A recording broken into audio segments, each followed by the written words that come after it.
AgriGold chairman ను ఏలూరులో న్యాయమూర్తి ఎదుట హాజరుపరిచారు సిఐడి అధికారులు. 14 రోజులు కస్టడీ కోరుతూ పిటిషన్ దాఖలు చేశారు. దీనికి సంబంధించి మరింత సమాచారం మా కరెస్పాండెంట్ వినాయక్ అందిస్తారు. వినాయక్, చెప్పండి, అగ్రిగోల్డ్ చైర్మన్ ను న్యాయమూర్తి ఎదుట హాజరుపరిచినట్లు తెలుస్తోంది. పూర్తి డీటెయిల్స్ ఏంటి? కొద్దిసేపటి క్రితమే అగ్రిగోల్డ్ చైర్మన్ అవ్వాస్ వెంకటేశ్వరరావుతో పాటు ఇందులో డైరెక్టర్ గా పనిచేస్తున్న ఆయన సోదరుడు కుమారులను ఇద్దరిని కూడా సిఐడి అధికారులు నిన్న రాత్రి అరెస్ట్ చేయడం జరిగింది.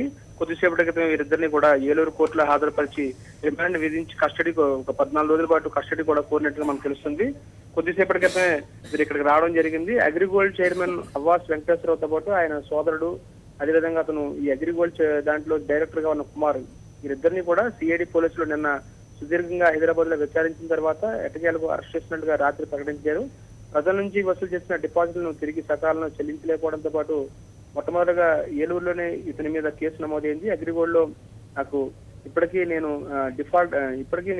డిపాజిట్లు పూర్తిగా చెల్లించినప్పటికీ కూడా నాకు పూర్తి స్థాయిలో సకాలంలో తిరిగి చెల్లించలేదని చెప్పి ఉద్దేశంతో ఒక వ్యక్తి ఫిర్యాదు చేసింది. ఈ నేపథ్యంలో ఏలూరు పోలీస్ స్టేషన్ లో ఫిర్యాదు కూడా చేయడం జరిగింది. ఈ నేపథ్యంలో ఏలూరు పోలీసులు కేసు నమోదు చేసిన తర్వాత ఇదే విధమైన కేసులు పలు జిల్లాల్లో బాధితులు పోలీస్ స్టేషన్ లో కేసులు పెట్టడం జరిగింది. ఆ తర్వాత ఈ దర్యాప్తు బాధితులు ప్రభుత్వం పోలీసులు రాష్ట్ర పోలీస్ శాఖ నుంచి సిఐడికి అప్పగించిన తర్వాత సిఐడి కూడా దీని మీద దర్యాప్తు ప్రారంభించడం జరిగింది. మరోవైపున ఈ కేసు హైకోర్టులో ప్రస్తుతం విచారణలో ఉంది.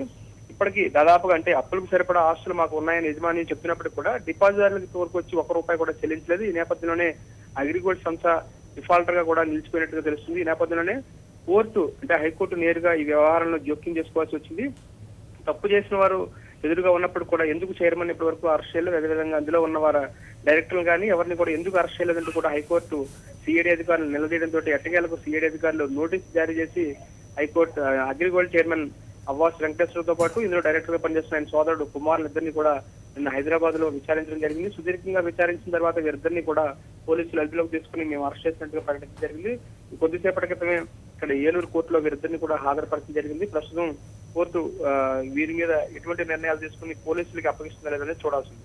Okay, thank you Vinayak.